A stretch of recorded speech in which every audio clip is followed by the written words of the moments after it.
This is Eric Rattan of Cannibal Corpse. You are listening to the Scars and Guitars podcast with Andrew McKay Smith. You tuned in to another episode of the Scars and Guitars podcast. I'm very grateful that you can join me for this chat with vocalist Kurt Deimer. Kurt's been around for a while. He's probably more notable for his success in business, as you'll hear throughout the chat. But he's got a new EP. It's available now. Check it out. It's titled Work Hard, Rock Hard. I am enjoying it. It's a little outside of my usual listening taste, but I've got to tell you, this conversation with Kurt, he's an extremely likable guy, so it's very easy to relate to his music on that basis. If you're listening via the podcast app, you're going to hear a tune, and this one features a collaboration between Kurt and the great Geoff Tate from Queensryche. Love that band. You'll hear that in a sec if you've tuned in via the podcast app, but if you're tuning in via YouTube, you know I can't bloody play music on there because of all of the rules around that. We'll cut to the chat right now. So let's go.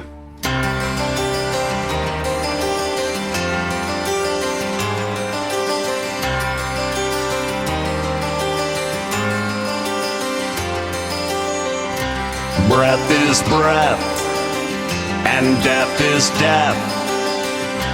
No respect, there's nothing left.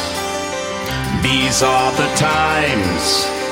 Newspapers are all jaded behind the lines. All the postcards now are faded. Burn together, feel the pain. When we are all one, we can sustain. Burn together, fight as one. It's the only way the spell comes undone.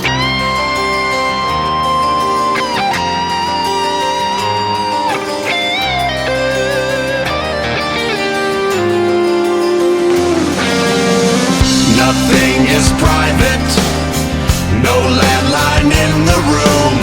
Secrets are hacked, wait, it'll all be over soon. Double down, you don't have to believe, can't let it break you. You know the remedy I need, make it all feel brand new. Burn together, feel the pain. When we are all one, we can sustain. Burn together, fight as one. It's the only way the spell comes undone. The spell comes undone.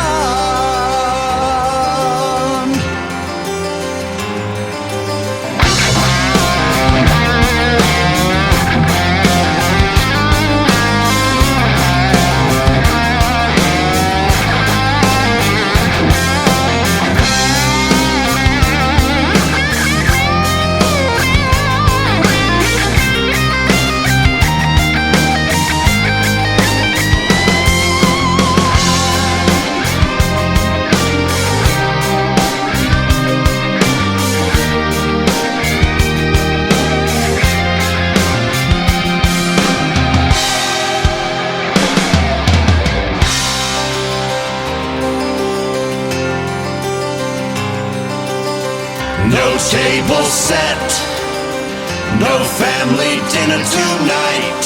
Nanny instead, with camera on her tight. Children raised by another, no, that's not right. Mom and dad drinking, blurred vision, no sign. Burn together, feel the pain. When we are all one, we can sustain. Burn together, fight as one. It's the only way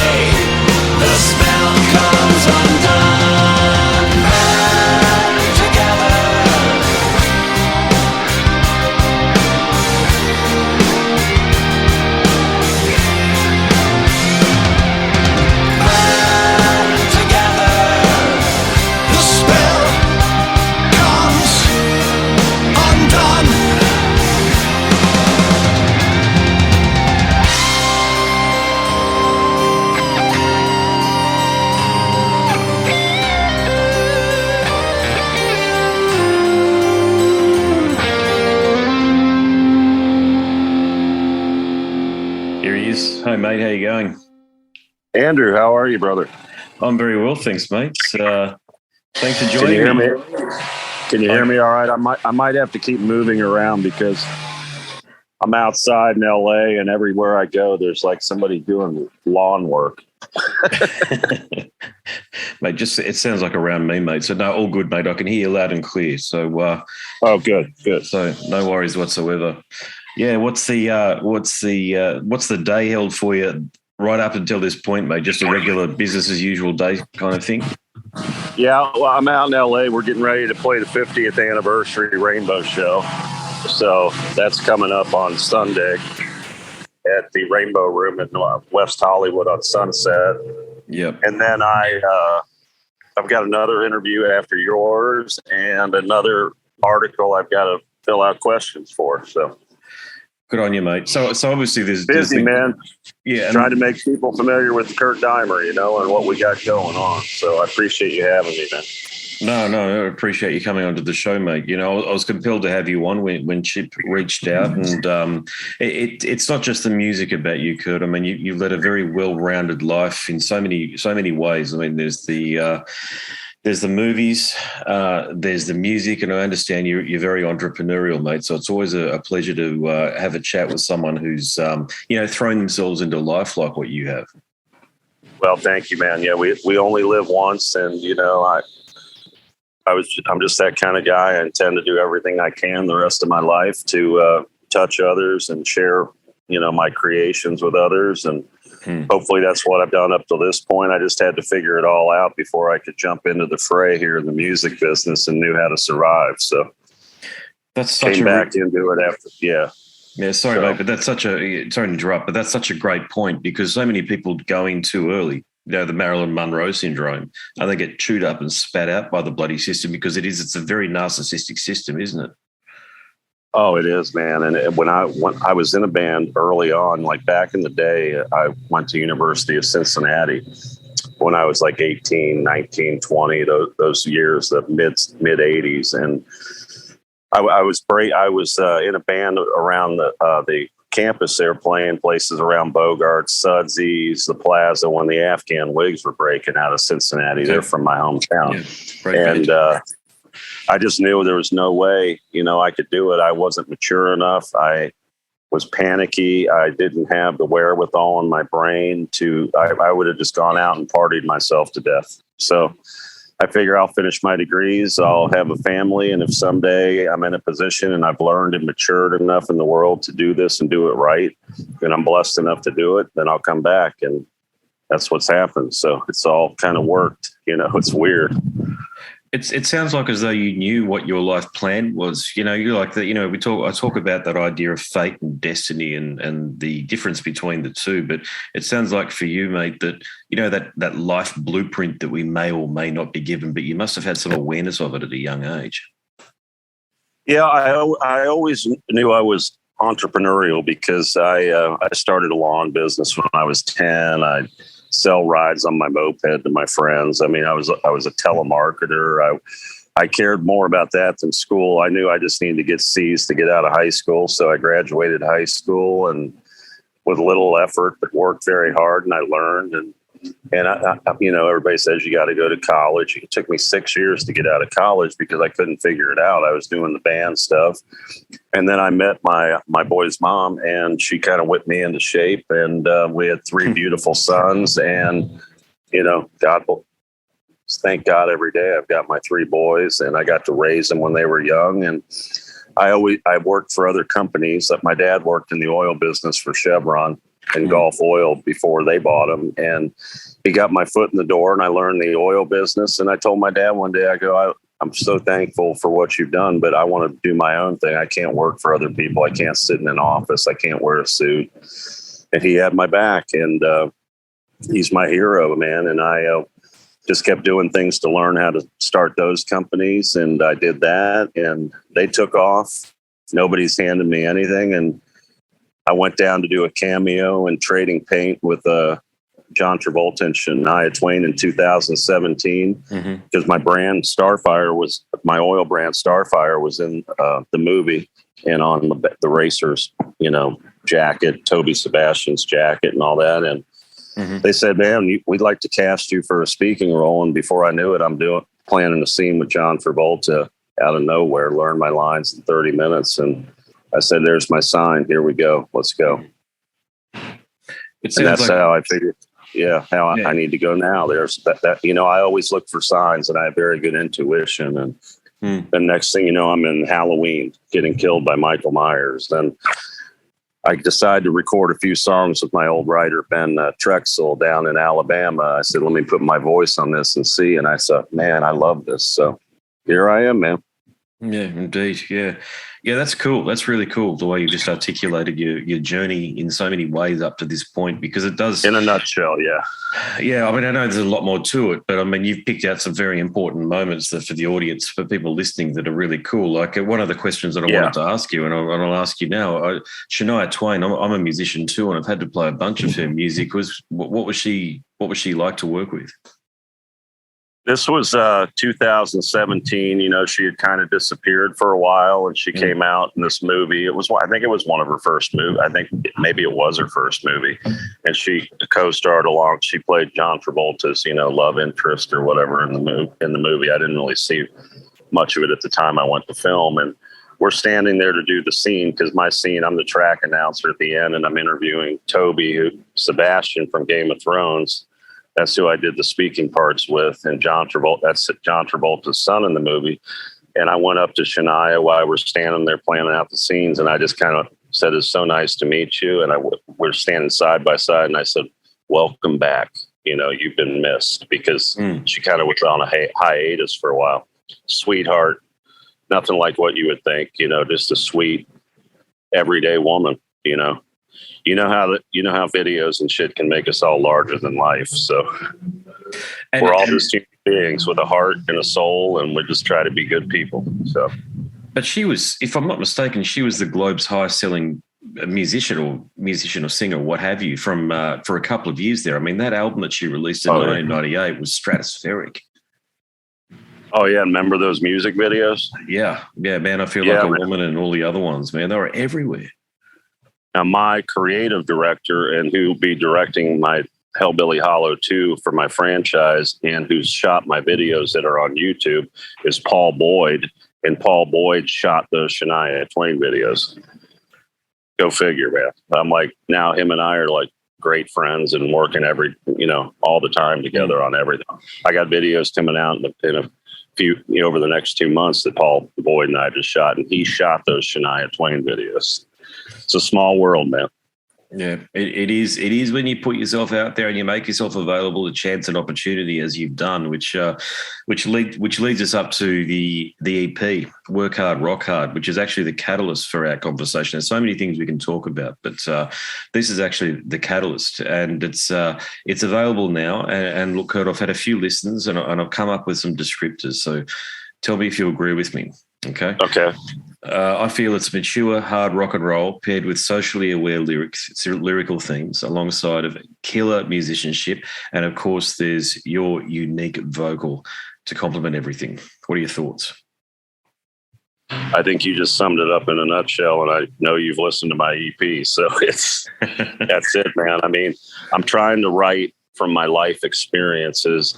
Everybody told me, when you get to Hollywood, when I came out with my demo, you got to get in writing groups and all that. And I'm like, I'm a little more older in life, and I have experiences to share. And if I can touch a person every night, every day, anywhere in the world, and they can listen to my lyrics and interpret them, how they apply to their life, I can help that person. And if I can just do that over and over and over, hopefully we can have a movement around the world where people are thinking and they know they can make it. Their life is not going to consume you if you want to fight and make it, and just look for, that's what I try to share in it. So I write all my own lyrics, and that's how we start every song we do. I send it over to Phil X and Chris Lord-Alge, and we turn it into these killer tunes. So it's, I appreciate what you just said. It sums me up in a nutshell, and what Kurt Deimer, the music's all about. Yeah. Look, I enjoy it, but then I'm 44, and it is mature rock and roll from the perspective that when you really slow down and you listen to your lyrics, okay, the lyrical themes that they cover internet trolls, such as on the song Back in the School, I think it is. Muddy, obsessed idiots and frauds and naive. Compulsions and obsessions on Only Time Will Tell. You're tapping into universal themes. So when I say you've got to be mature, you've got to have lived a bit of life and have been burnt and have loved and lost and all of this sort of thing. So do these themes, do they come, do you set out with a goal and say, I'm going to write about this particular topic, or is it more stream of consciousness? No, it's what I don't ever plan anything, because I don't think you can write a good song or present a good lyric if you force it. I write a lot late at night after I've worked all day. I sit down, I have a couple IPAs, I'm just chilling, and something might pop into my mind, and I'll write that one verse or, lyric down. And then I'll often just keep going for like 10, 15 minutes. Boom, I got a song. I'll go back, revisit it, make sure the grammar's right. And then we might change it in the writing process once Chris and Bill get a hold of that initial lyric. But I try to write as literal as possible, and then we can interpret my literal lyric and then try to make it into a good tune that everybody can sing along with. There's a good hook and it resonates with people. So it's never forced, and it's always something out of my brain and what I've been through in my life and how I, want to convey it to the fan without being so obvious, Yeah. The tune that stood out for me isn't an obvious one, I've got to say, but it's Ease It In, because it's got more of a driving punk feel to it. Yeah. Do you get that feedback often, or is that the song that people tend to sort of miss or forget about on the EP? Yeah, that's the one. A lot of people dig Ease It In, but it's not the one we've pushed that much yet. But it is. It's reminiscent of. It's a punk rock song, pretty much to me. And Phil, what we did on that one, man. I was on a tour back when I was under a different name before I changed to Kurt Deimer, and I was on a tour doing a promotion of early on my movie that's coming out this year, and doing a show with it during COVID. Because I wanted to get out and see how much I enjoyed being in front of even 10% of a audience that was only allowed in a venue. And I said, I like the phrase "ease it in," and everybody on the bus said, I bet you can't write a song about it. I wrote that song in like 10 minutes, and it's about just taking your time, let life come to you. Don't force things. Don't force other people to do things against their will that they don't want to do. Be cool. The one line, man, bad timing, control, empty, toilet paper roll. You go to the restroom, you figure out there's no toilet paper after the fact, but you got to figure it out, man, and take it easy, ease it in, figure it out. So it's got this sexual connotation to it, which I think catches people's attention. But if you really listen to the song, it's about all those different things. Mm-hmm. Yeah, no, killer tune. And one of the reasons I like it too is because it presents a different side of Phil X's guitar playing. Who is the people who aren't aware, is Richie Sambora's successor in Bon Jovi. So that's really saying something. Now, you've worked with him very closely, evidently. What do you think makes his guitar playing so unique? Phil X? Yeah. Oh man, yeah. Phil is. Number one, him and I have become dear friends. We're very close, just besides what we're doing together musically. And we both feel very blessed that our paths crossed at this time in our life. We're a month apart in age. We have a lot of family similarities. And when I brought my demo to Chris Lord-Alge, and he kind of took me under his wing and discovered me, if you will. He said, that Have a Cigar cover you didn't really want to do. I want to show you what I can do with it. And I was doing some promo work, and I came back and he played that for me, and I heard that guitar solo Phil X did. Still, I didn't know that was Phil X. And I was getting shivers, dude, and I about passed out. I'm like, what the hell? That is some wicked guitar. Who is that? And that's how I met Phil X. And the first day we met was the day we shot that music video on YouTube. And we kept writing. After that point, I said, let's try to write a few things. The first song we did together was Back of the School. And we just kept writing, and we keep writing, and we're still writing, and we can't stop. Dude, we probably got 4 or 5 EPs teed up with no filler, ready to go. But that Ease It In song, then he comes at me with that style, and that just came out of the blue. I didn't think we were going to do anything with the lyrics. And he goes, I took that Ease It In lyrics you wrote, listen to this, and that's what came of that. And it was like amazing. So he's an amazing guitar player. And once I approached him about going on this journey with me the rest of our lives and building Kurt Deimer into a major act headliner all over the world, which is our goal, he was all in. And I said, we'll work around what you got going on with Bon Jovi, and I can shoot a movie while you're on tour with him. And if not, we'll build a band that's the same people all the time, so the 4 of us can go out and present the music. And then once you're done, if there's an overlap, you come on in, and here we are. We're building a family, man, and we're going to come for everybody all over the world. We just got to keep getting our music out, because he is one of the best guitar players. And I told him, I want you to be unleashed. You've done studio work. You have to play Richie's stuff and Bon Jovi. He's never got to unleash himself, really. And this is Phil X Unleashed. And I think people are going to see he's probably one of the best guitar players they've ever heard. I'd absolutely agree with that, and I'm a guitar playing connoisseur from the perspective that I'm a lifelong student and fan of guitar playing. You know, the greats, Randy Rhoads, Jake E. Lee. You're wearing an Iron Maiden T-shirt there. How can I go past Adrian Smith, for example? And Phil is definitely up there. You know, and the reason I say that is because apart from your music, there's some fan filmed material from your shows online, and watching him play. The thing I love about watching him play is it's raw. It's not that real sort of neat sort of, you know what I mean? It's rock and roll. It's heavy metal as well with his guitar playing. And that wasn't something I was expecting to see when I was looking at him live. So he certainly brings a lot of energy to what you're doing.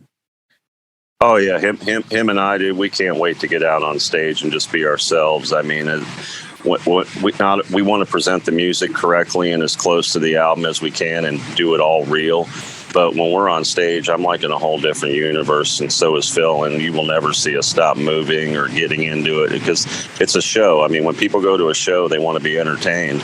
And I know that from acting and everything else. And you've only seen a little bit of it now. We're just getting started. I mean, we're opening for people now. Once we get to do our own show, it's going to be a theatrical, crazy. It's just, I can't even describe it to you. We just got to get there. So. Hey, you've mentioned Chris Lord-Alge a few times there. So what were some of the key things you learned from working with him? Oh man, that's crazy. I brought my demo out here, and the demo I brought out here, I'd actually had mixed by a pretty good mixer out on the East Coast, but I still wasn't happy with the sounds I was getting. So I came out here, and one of my prior managers said, well, there's a couple people. We had a list. He goes, well, Chris Lord-Alge's a long shot, but let me reach out, because this is right as COVID hit. And he agreed to take a look and gave me a good rate right at the beginning of COVID. And he heard my demo, and he mixed it without any question asked, and was very kind. And then we met out for dinner one night, and we have become best friends since. And we're brothers, and we do things outside of music together. We go to shows together. I mean, a friendship was born. And dude, he's won 5 Grammys. He's one of the best producers in the world. He is a genius. He's one of the best mixers in the world as well. And he really didn't produce as much, because he hasn't done a lot of that, but he was all in on me because he believes in my sound. He believes in my originality. He believes in my lyrics, my style, my vibe. And he's a rock and roll dude. And that's all we're trying to do. And I'll compare it a lot. And this will tie Phil X into this too. One of Phil X's favorite guitarists is Eddie Van Halen. Remember when Van Halen came out? It was simple. They were Van Halen, simple album cover, rockin' tunes, did it their own way. And that's what we're modeling ourselves after. So we're doing it our way, rock and roll. You like it, great. You don't, thank you for listening. And not all of us like everything you hear on the, but I think if enough people hear it, we're going to have a pretty big following all over the world. So we just got to keep doing what we do and what we love to do, and keep getting people to be introduced to our music.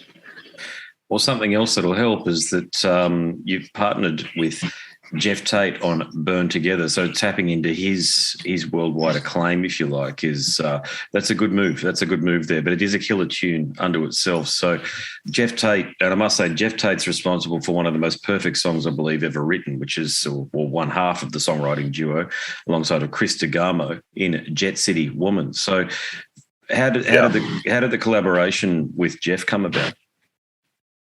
Well, my management team, my manager's Andy Gould and Paul Gargano. And Paul Gargano is a big Queensryche fan. And he, once we were getting ready we knew this EP was going to be in the works to come out.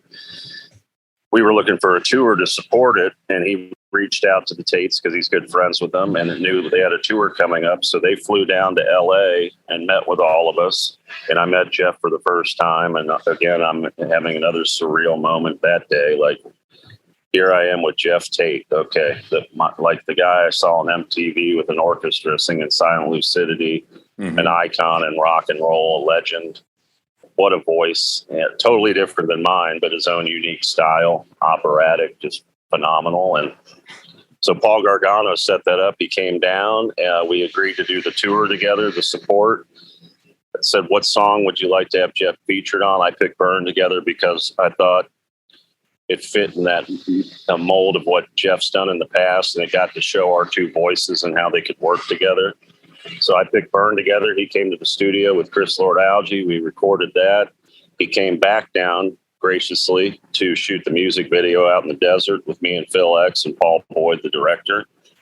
And next thing you know, we're touring and hanging out and we're friends, and he will be somebody I'll never forget the rest of my life. He's a mentor along the way who believed in me and supported me and helped me get to where I'm headed, just like somebody probably did for him back in the day. So I'm very blessed to have him in my life. A name there that you mentioned, I wasn't anticipating would come up in the chat, and it's only a name I was talking about a year ago or so with Mike Greenblatt, from the editor of one of the greatest magazines of all time, now long gone, but Metal Maniacs. You mentioned Paul Gargano, who's your manager there. Now, he had a lot to do with Metal Edge, Metal Maniacs, these sort of magazines. Yes. I had no idea, to be honest with you, that he was involved in management as well, and it sounds like it must be his bread and butter. So how did your introduction to him come about?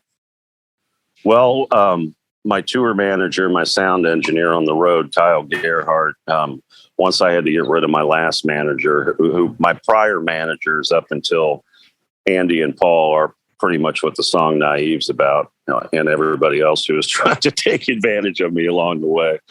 Yeah. We were looking for management, and Andy Gould had managed Scott Stapp, Linkin Park, Rob Zombie, who does, of course, horror movies and rock and roll. Back in the day, he helped build Rob Zombie. And when I hired Andy, little did I know, Paul Gargano came along with Andy. Gargano came along with Andy as part of the management team. So when I hired Andy Gould and we agreed to work together, Paul came with Andy. So that's how we got hooked up. And great guy. We're good friends now. And he still does stuff for Metal Edge and all that. And manages Drowning Pool and some other bands. And he's taking really good care of me and helping me grow. So. Yeah, it was interesting. I was going to try to reach out to him. It's an idea now that's sort of evaporated into the ether, as they tend to, but reach out to him to see if I could resurrect Metal Maniacs online, because it was a very important part of my youth and growing up. It's where I found out about so many bands, and it's gone. It's dormant, but maybe that's where it's meant to be. These things, they sort of evolve and sort of extinguish themselves the way they do, I think. Yeah, you never know, man. Only time will tell. It could come back. You just never know. Watch for the signs, or maybe there's a new format. Indeed, watch for the signs. I like that. Those sliding doors that you've been so good at taking advantage of. And I did one of the other strings to your bow, so to speak, that you have is you're a podcaster as well, and that's what I do. That's my main. I call it a hobby, but it's a very engaging hobby. It's something I spend a lot of time doing. But your hobby, your podcast is Beers with Bald Men. Is that an ongoing concern, that one there, or have you sort of put that one to the side for the time? No, like you were just talking about your show, that's something I did years ago that was the time and the place for it. That was me cutting my teeth, seeing if I wanted to get back into the entertainment you know, how I took that long hiatus for family and building my other companies. And it was just a stepping stone along the way, just like every artist goes through. You kind of throw something out there or do this or that until you find your niche. And it was a stepping stone to where I finally figured out I want to build one of the biggest rock bands in the world, and I want to do movies. And that was just one of those steps along the way to coming to that conclusion. It's not a bad one. I had to listen to it, mate. I had to listen to a couple of episodes, and put it this way, I didn't turn it off. Really? Yeah. No, I got how to did you how did you find an episode? There's not supposed to be any out there. Oh no, they're on Spotify. They're out there. Oh my God. That's so funny. For better or for worse. So look, these days, when I post an episode, it ends up, I think last count, there was something like 15 or 16 different syndicated places, you know, Russian places and, you know, other language, Portuguese language places. And they tend to rebroadcast it all. And you've just got no control over it once it's out there on the internet. I mean, you know how it is. It's the Wild West, mate. And it was just, you know, it's a very entertaining, and I would love to keep doing it, but you know, this is what my focus is now. And that was a time where I got to do something with my son, and my son and I, he was finished college, and we have something to have in our memory. And something we got to do together, because not many people get to work with their son and do something so much fun like that. Yeah, that's cool. That's really cool. You could do that. Yeah. I better ask, how much time have I got left with you? Oh, I'm fine. My next interview is not for a while. So. Okay, sweet. Sorry, you were saying something about your son. Go for it. No, it was just cool. It was just cool. And if you've heard it, my son was mini me. So, which he pretty much is. He's a great kid. He's a great son, and we had a lot of fun with that. So that's cool you brought that up. Is he following your footsteps, so to speak, in the entertainment and the, you know, being entrepreneurial in that way? No, Luke is working for my oil brand Starfire. He works at our home office in Cincinnati, and I think he'll follow my footsteps in the oil business. He was helping me a little bit at the beginning, you know, when we did that, or he'd help me when I go out to record or shoot music videos and stuff early on. But, you know, he wants to settle down and have a family, and, you know, he's got a big opportunity ahead of him if he really takes advantage of the fact his dad started Starfire and wants to be a part of it. So, apart from putting petrol in my car whenever it needs it, I know nothing about the oil industry, I must confess. So can you tell me about what it's like being involved in that business? And is that something that's a bit of a legacy from when your father was in the business? Well, my father worked for Gulf and Chevron, but what there's a fuel side, which everybody's used to. They watch the prices at the gas station. It goes up and down. It fluctuates all the time. But then there's also a lubricant side. So all the factories or the trucks or the cars, and everybody has to put oil in their car. It's called lubricants. So what my company does is makes all the lubricants, the finished products from the crude and the oil and the base oil. I have my own blend plant now up in Pennsylvania as well that feeds my other company in Cincinnati, and we make finished lubricant products. And if you go to starfire.com, you can see, and you'll get what I'm saying, because it's all the 10W30, 5W40, you know, all that kind of stuff. Windshield wiper fluid, antifreeze. We do brake fluids, power steering, all those finished products. So that's the business that Starfire is in my companies. Yep, gotcha. I'm looking at the website. I don't deal in fuel at all. Fuel is too tough, and it's too much money, and you don't get paid, and it's a very thin margin part of the business. Yeah, I knew that. The petrol stations make money off selling cans of Coca-Cola rather than the fuel, don't they? Right. Yeah, the petrol stations make all their money in their C-store, and the fuel is to get you to come into the C-store. So Cokes and cigarettes and all that stuff. The fountain drink they make more off fountain drinks than gasoline. It begs a question, though, broadly speaking. How on earth do you juggle it all? Me? Yeah. How do you juggle this business, the music, the movies and the films? Well, my company, I used to sell everything, and I built my organization kind of in an inverted model. I was the the owner, the president, the CEO, but I was also the top salesman. So I hired people along the way since 99 when I first started, with 40 grand in a checking account, and no bank believed in me. It's kind of like the music business. You know, nobody wants to believe in me until I have a bunch of followers and I've done all the work myself. And then they all come out of the woodwork. And the oil business was the same. Nobody, oh, you'll fail. Every business fails. And I said, no, okay, whatever. So I started it on my own, figured out how to raise 40 grand, buying investment real estate and helping people, you know, with housing, and was able to pull some cash out of those properties, put 40 grand in the bank, started that. And it just took off from there. And about 3 years in, you know, all the banks came knocking on the door. Oh, he actually has a business and knows what he's doing. And but you got to fight for it. And that's why so many people fail and give up, because they don't persevere through all the struggles you have to go through to succeed.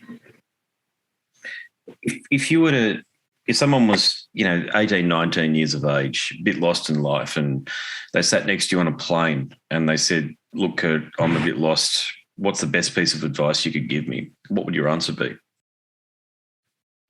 I would gladly talk to them the whole flight, because I love helping other people. I would tell them this is one thing I strongly believe in life. The more you give, the more you get. You want to hoard, you want to be greedy, you want to be selfish. You're going to stop the flow of success coming to you. The more you give, the more you get. Be kind. Work hard during the day. If you want to party after you've done all your work and have a great time. But know the next day you got to get up and go back to work. So don't overdo it if you can't handle it. And just be good to other people. Be kind. Learn. Actually listen when people are talking, because you can learn a lot just by having conversations with different people you meet in your walks of life. Be observant. Go with your intuition. And again, just always treat people with kindness and respect and love and dignity. Promote peace, and just be a good human being in general. Tap into your heart, use it, and be a good soul, and work hard. What's your advice on handling conflict? So whether it be business or within the band or what have you, you strike me as a guy who's very level-headed and able to deal with a lot of the different personalities. Given you've got your oil business, but I mean, we both know, I'm a musician, as I've mentioned. Being in a band is bloody hard work, and you've got to deal with different temperaments and the like. So how have you handled conflict over the years? Well, it was very important to me when Phil and I built the band that Phil found people that we meshed with that we could all get along. And we're like a family now. Before we play, we all do a circle. It's like our fellowship. We're just dudes at the same point in our lives that want to be together and not do it the way, like everybody says, Kurt, you can just be Kurt Deimer and get session people to go on to. No, I want a family. Like back when I went to go see these bands in the late 70s, early 80s, you could count on seeing the same people all the time. I remember seeing Iron Maiden with the lead singer before Bruce, but once Bruce came, they took off, and it's pretty much all the same dudes. And I like that. I like continuity. I liked it back when baseball or sports teams, they had the same lineups every day, not different names every day. You know, it builds consistency and it builds tightness in the band. So we don't have a lot of controversy on the road, but if we do, I'm very level-headed. I process it. I try to keep everybody calm, and we just all try to find a solution without a bunch of panic, because I used to panic, but I've learned a lot by running these companies and starting my own businesses and making a lot of mistakes. So I don't get very worked up anymore. And to go back to, I didn't really answer your other question properly. I've got Darren Ward, who grew up with me in this, my Coolants Plus, came on board around 2006, and he runs all those companies now for me. So I'm only engaged in big final decisions if I need to be. Okay. And I'm hands off that company now. And it's probably jumped 50 times the value now, because I'm no longer relied on to sell, and we're growing like crazy. So I didn't mean to skip on answering that. No, it's okay. I didn't want to pry too hard either, because obviously, you know, you got investors or what have you, or, you know, stakeholders and the like. Yep. And I felt like I'm the investor. we're privately held. I don't want to get mixed up with all that stuff there. Yeah. That's a whole other animal. Maybe someday. Yeah, maybe someday. Maybe after you've made your millions in the entertainment industry. Yeah. Yeah, I mean, you never know, man. You just got to kind of be able to pivot and go with what comes at you, and that's what I'm going to do the rest of my life. So right now, my focus is to build a big following so we can start headlining and do these shows that like nobody's ever seen before, because it's what I've been waiting to do my whole life. Yeah, well, I think it'll happen, mate. I mean, it sounds like you've been successful at everything that you put your hand to, but it's through hard-won experience. Nothing's been handed to you. You've pivoted. You've learned from your mistakes, and you've law of attraction's kicked in, and the right people have they've just appeared. But they've appeared because of your hard work. Chris Lord-Alge, Phil X. I mean, these sort of people don't just come along to a fella who is there's not a fluke, is what I'm saying. Right. No, it's. I often say I'm lucky, but then people tell me that, no, Kurt, you work really hard and you're the people, and people believe in you. And that's quite surreal and very nice and kind of people to do. And, Chris, you hear about people getting discovered. Chris Lord-Alge is literally the person who's changed my whole trajectory because he discovered me. Phil X discovered that him and I are very similar, and he believes, and we're very similar dudes, and we write together. It's magical. And he feels just as blessed as I do, and he's been doing this for 30 years. So you just got to be good to people, man, and watch for the signs and roll with it, and just take care, do your job right, and be kind to everybody. So, Indeed, yeah.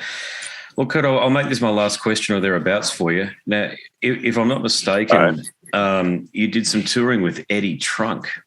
So Eddie is one of those fellas that I think is a bit misunderstood these days. He certainly cops a bit of shit from elements of the media, the rock and metal media, if you like, because he's very opinionated. But I've always found him to be I've interacted with him on Twitter. He's always been a very polite, very nice fella. Was that your experience? Yeah, Eddie Trunk is very polite, very kind, very supportive. I mean, he had me on Hair Nation early on when I was still going under my old artist named Baldman, and would play Have a Cigar on Hair Nation, do interviews. He'd introduce me at my shows, during COVID. This was all during COVID. And that bad first year when everybody was going crazy. So he's very kind. I see what you're talking about. All he's pointing out is he just wants people to perform and put on shows without, lip syncing and all that. And everybody's entitled to your opinion. Take it for what it's worth, but it doesn't make, it's like the song Back at the School. Everybody doesn't have to be so mean. It's just an opinion, and, give your opinion, but we don't have to rip on each other. Just like people go, okay, well, Kurt Deimer does Have a Cigar and his voice isn't the same as Pink Floyd's and he sucks and all, it's like, dude, I don't like a lot of music out there, but I don't sit there and tell the artists they suck or that they're just belittle people. You just move on, man. We all don't like the same toppings on our pizza. Thank you for listening. I appreciate it. Let's all just be kind to each other, but there's so much toxicity in the world now. And there's bullies, and they're on the internet now. And it's a shame because a lot of people can't take that. And a lot of kids are committing suicide because they're bullied on the internet. And it's a problem that people need to look at, because if we were just kind to each other, there'd be a lot less suicides going on. Yeah, indeed there would be. Yeah, there's no doubt. Yeah. Poor old Eddie. I love the fact that he has an opinion. No, I don't agree with his opinion all the time either, but I don't, to your point, go online and even say anything about it. I mean, I've got kids and a family and a career, and lawns need to be mowed and pets need to be fed and all the rest of it. Who cares about having an opinion about somebody else's opinion for the most part? Just listen to it and move on. Wait until I introduce a new topic and see if you agree with them on that one.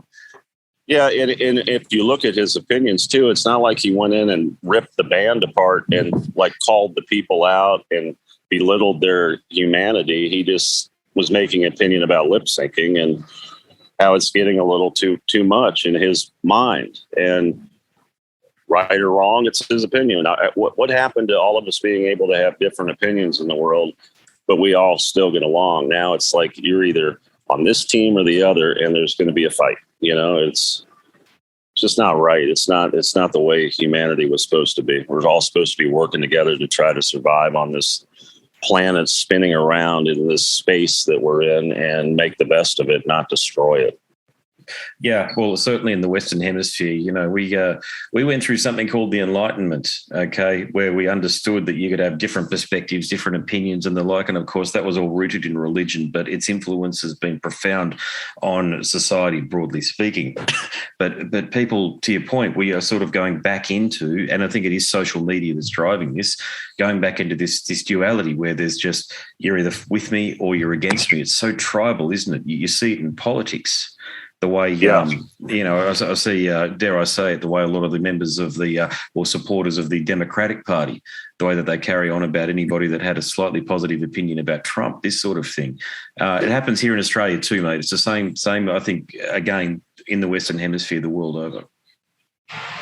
Yeah, it's a shame. And I hope humanity can overcome it and common sense can overcome it and that we can all live in harmony all over the world. But if you look back in history, you study history, it just seems like it's just an ongoing thing, just a different time.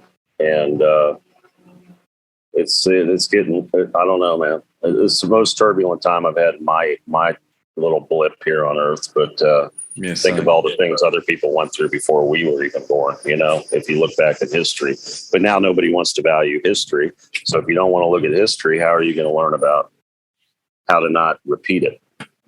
So it's a catch-22. It is, mate. Unfortunately, history is written, it's not observed, and it's a narrative these days, history. I mean, we're seeing that constantly, textbooks being rewritten and experiences, human and the experience of human suffering has been trivialized, identity politics and intersectional politics and all this bullshit that is out there, and it just seeks to divide people.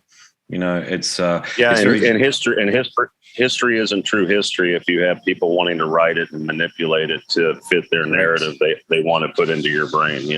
Let it all be free. Let it speak for itself and let people interpret it the way they want. But I've got to say, and I'll make this my final point, I've got to say that at least we've got people like you out there who are actually, you're helping forge humanity forward from the perspective that you're being creative. That's the key word there, because creativity is something that effectively comes from out of thin air. You bring things out from the ether, from the cosmos, and you're putting via music, you're contributing, you're actually doing it, mate. And, thank you for doing that, because if it wasn't for the musicians, the artists, the actors, the directors, this sort of thing, mate, where the hell would we be?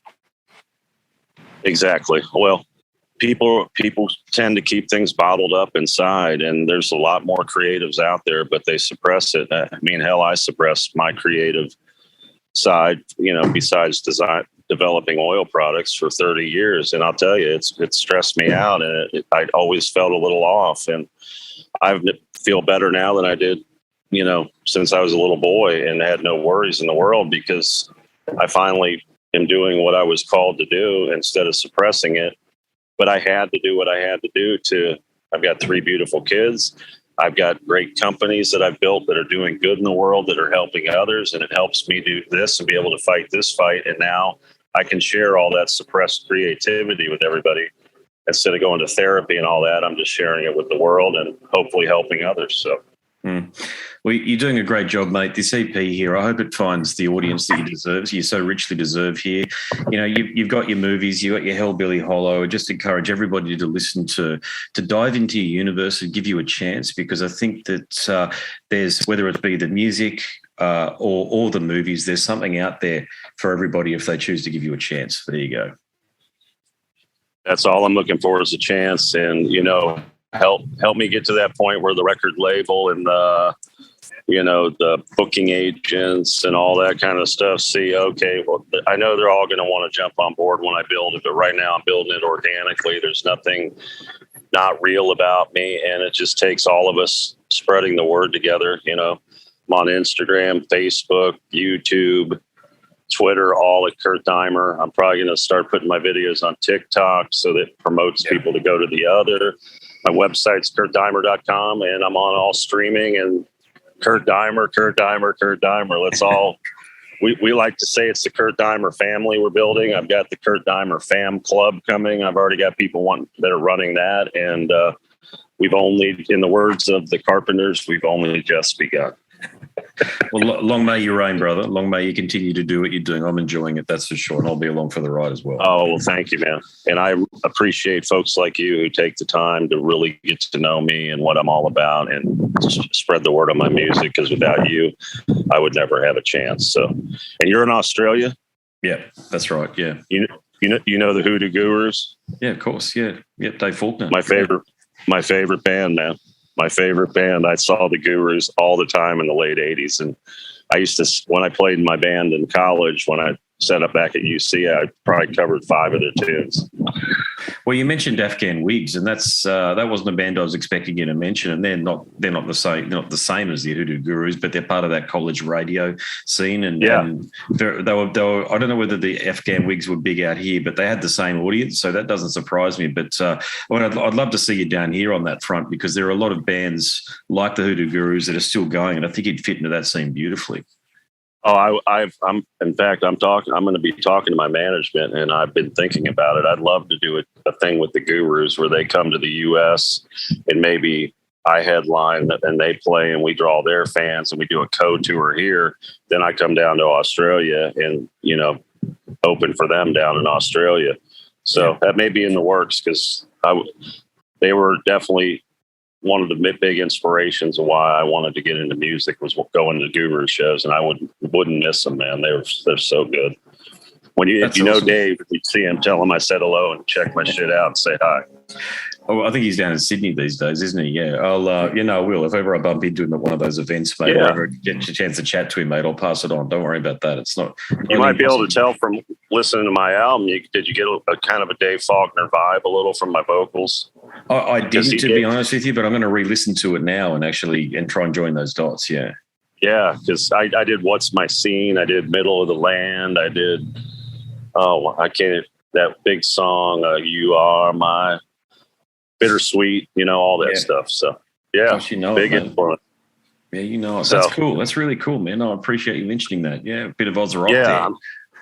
Yeah, one of my major influence, Hoodoo Gurus. So. Oh, that's killer. Yeah. No worries, mate. All right, well, good. Best of luck with everything. Hopefully we see you down here soon, and I hope our paths cross again. Well, anytime you want to have me on, Andrew, I'd love to. I'd love to do whatever you need, and I hope our paths cross as well, and thank you so much for having me, man. My pleasure, mate. No worries at all. Enjoy the rest of the day. I'll see you in Australia soon, I promise. Oh, fingers crossed. I'll be in the audience for sure. Yeah, no worries. All right, brother. We'll get together. We'll have a beer. I'd love that, mate. I'd love that. That'd be cool. All right, brother. Peace to everybody in Australia, and thank you so much for everything. Thanks, brother. No worries. Have a great one. Have a great day. All right. Bye-bye. Catch ya. What do you think? I reckon Kurt's one of those fellas that if we'd crossed paths at work or, I don't know, some other venture in life where we were able to hang around with each other a bit more, I reckon we'd be mates. What a lovely fella, just down to earth. He's just got it all going for him, and he's a stunning singer and musician to boot. Truly do hope that he comes down to Australia and tours with some of those killer bands like you heard, Hoodoo Gurus. Powderfinger's another one. Gosh, you could fit him with just about any of the Oz rock stuff, in my opinion. But let's just hope he comes down here either way. Well, that's it for another episode. If you haven't checked out my book, do go across to scarsandguitars.com and follow the links to a marketplace of your choice where you can download a sample to read. Try before you buy if you like. I appreciate all the support. My name's Andrew Mackay-Smith, and I'm the host of the Scars and Guitars podcast series. Until next time, it is a very goodbye for now.